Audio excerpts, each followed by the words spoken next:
నా పేరు రాపల్లి బాబీ ప్రసాద్, మాది ఆర్మూర్ గ్రామం. సిఎస్ఐ చర్చి ఏ మెంబర్ని, ఎగ్జిక్యూటివ్ కమిటీ మెంబర్ని కూడా నేను శ్రీనాథ్లో, మా హెడ్ ఆఫీస్ చెన్నైలో ఉంటుంది. సిఎస్ఐ చర్చిలో మన్నే శ్రీనివాస్ మా అయ్యగారు 9 లక్షలు ఫ్రాడ్ చేసినాడని, అతనితో కూడా ట్రెజరర్ అయిన లల్లు ప్రభుకిరణ్ ఫ్రాడ్ చేశాడని, లక్షల కోట్ల భూములు అమ్ముకుంటున్నారని చెప్పేసి నేను ఫిర్యాదు ఇవ్వడం జరిగినది.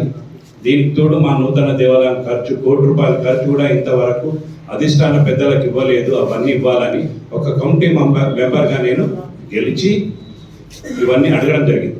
ఈ విషయాన్ని తప్పుత్రోవ పట్టించి మా అధిష్టాన పెద్దల్ని అక్కడ ఎగ్జిక్యూటివ్ కమిటీ వారికి ఇష్టం ఉన్నట్టు నా మీద లేనిపోని పుట్టించి నన్ను సస్పెండ్ చేయించారు. నన్ను సస్పెండ్ చేపిస్తే నేను హైకోర్టుకు వెళ్ళడం జరిగింది. హైకోర్టులో కేసు ఉన్నదని చెప్పేసి నేను నిశ్శబ్దంగా ఉన్నాను. సిఐ గారు కూడా మీరు హైకోర్టులో ఉన్నారు కాబట్టి కొన్ని సోషల్ మీడియాలో పెట్టద్దు అన్నారు.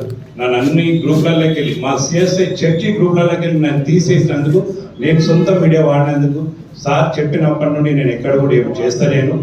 కానీ ఇదే అదును అని చెప్పేసి వీళ్ళ సన్నిహితుడైన స్టాలిన్ మొన్న 24వ తారీఖున నాకు ఫోన్ చేసి బెదిరించడం జరిగింది. నాకు ఎందుకు చేసినావని నేను అడుగుతా ఉంటే కూడా అతను, అరే నీకు దమ్ముంటే నేను ఎస్సీని, నన్ను సస్పెండ్ చేపి, నా భార్య గవర్నమెంట్ జాబారు అన్నాను. కొంతమంది నేను గవర్నమెంట్ జాబ్ అంటే ఎస్సీ సర్టిఫికేట్ కలిగిన వాళ్ళు 2 విధాలుగా లబ్ధి పొందుతున్నారని చెప్పేసి అటు చర్చ్ పాస్టర్గా మరియు ఇటు క్రిస్టియన్స్గా, గవర్నమెంట్ టీచర్స్గా ఉద్యోగాలు చేస్తున్నారని చెప్పేసి వీళ్ళ మీద కూడా నేను 6వ తారీఖున, మొన్న జనవరి 6వ తారీఖునే నేను కలెక్టర్ గారికి రిపోర్ట్ ఇవ్వడం జరిగింది. ఆ రిపోర్ట్ ద్వారా వాళ్ళు ఎంక్వైరీ చేసి అతన్ని సస్పెండ్ చేయడం జరిగింది. ఆ సస్పెండ్ ఫోటో చూసుకొని నన్ను చంపేస్తా, నీ ఇంటికి వస్తా, ఎక్కడున్నావు అని చెప్పి బెదిరించడం జరిగింది. ఇదంతా రిపోర్టర్ అయిన గుమ్మడి శంకర్, అతను మా చర్చి మెంబర్ అని చెప్పుకుంటూ చర్చిలో ఉన్న నిజమైన క్రైస్తవులను బెదిరించడము. వీణ వెనుక ఇప్పుడు గుమ్మడి శంకర్ ప్లస్ వచ్చేసి ప్రభు కిరణ్, నిర్మల హృదయ్, వీళ్ళ లెక్కలు అడిగినందుకు వీళ్ళు ఇతన్ని పురమాయించి నాకు ఫోన్ చేయడం జరిగింది. ఆయన ఇంతకుముందే ఒక అర్థ ప్రయత్నంలో జైలుకి వెళ్ళొచ్చిండు. అప్పటి నుండి ఇతను రౌడీ షీటీల చేయడము, చాలా మందిని బెదిరించాడు. ఇంతకుముందు కూడా 1 ఇయర్ కింద కూడా బెదిరించాడు. ఎవడేమి అమ్ముకుంటే నీకెందుకు అట్లా ఇట్లా అని. నేను డైరెక్ట్ అతను నన్ను బెదిరించి చంపేస్తామని బెదిరిస్తున్నాడు. ఈ విషయంపై స్థానిక పోలీసు వారికి కూడా నేను రిపోర్ట్ చేశాను. కలెక్టర్ దగ్గర వెళ్తే కూడా ఆర్డీఓ గారికి, ఎంఆర్ఓ గారికి చెప్పడం జరిగింది.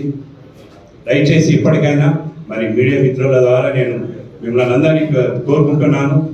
అయ్యా కలెక్టర్ గారు, ఆర్డీఓ గారు, సిఐ గారు, మరి ఎంఆర్ఓ గారు, దయచేసి మా చర్చి పైన ఎంక్వైరీ ఇవ్వండి. నిజమైన క్రైస్తవులకు మేలు చేయండి. అబద్ధమైన క్రైస్తవులు చాలా మంది ఉన్నారు, ప్రభుత్వ ఉద్యోగాలు చేస్తున్నారు. 1991 రూల్స్ ప్రకారం ఎవరు కూడా చర్చిలలో, ట్రస్టులలో ఈ ప్రభుత్వ ఉద్యోగం కలిగిన వారు కీలక పదవులు చేయొద్దు. కానీ వీరు చేయిస్తున్నారు. ఏంది ఇదేంటి నువ్వేందుకు అంటున్నావు? ఎందుకంటే లక్షల జీతం వస్తుంది. మా చర్చ్ ఫాదర్స్ కూడా ఏం చేస్తారంటే వాళ్ళ దగ్గరికి పోతారు, ఎందుకంటే డబ్బు వాళ్ళు బాగిస్తారు కాబట్టి దయచేసి ఇప్పటికి మీకు 2 చేతులు ఎత్తి దండం పెడుతున్నా. వెంటనే మా చర్చ్ పైన మీరు ఎంక్వైరీ చేసి నిజ నిర్ధారణ చేసి మరి ఎస్సీ వాళ్ళను బీసీసీగా కానీ లేకపోతే ఎస్సీ సర్టిఫికేట్ రద్దు చేసి నిజమైన క్రైస్తవులకు మేలు చేయాలని మీ అందరికీ మనం చేస్తున్నాం. ఉంటాయన్న సార్లే ఉంటాయి. ఇప్పుడు పదవులు అన్నప్పుడే సార్లే కదా ఇతర వీళ్ళ వల్లనే నాకు ఇదివరకు ఏంటంటే నేను 2 సంవత్సరాల నుంచి పోరాటం చేస్తున్నా. ఆల్రెడీ ఇంతకుముందు 1 ఇయర్ అప్పుడు కూడా నాకు వార్నింగ్ ఇచ్చాడు స్టాలిన్. వీళ్ళని ఎందుకు అంటున్నావు అట్లా అయిపోయి మంచోళ్ళని. నేనన్నా మంచోళ్ళు అయితే మరి బహిరంగంగా జెండర్ బాడీ మీటింగ్ పెట్టుకోండి. చర్చిలో జెండర్ బాడీ మీటింగ్ పెడితే మరి నాది తప్పు వాళ్ళ తప్పు ఏర్పడుతుంది కదా. నేను తప్పు చేసి మీరు ఏ శిక్ష వేస్తే దానికి నేను సిద్ధము. అంటే ఇంతవరకు జెండర్ బాడీ పెడతలేదు. ఎందుకంటే నిజమైన క్రైస్తవులు ఉంటేనేమో పెడుతుండే. 20% ఉన్నారు కాబట్టి వాళ్ళు ఆడింది ఆట, పాడిందే పాట జరుగుతుంది అన్న.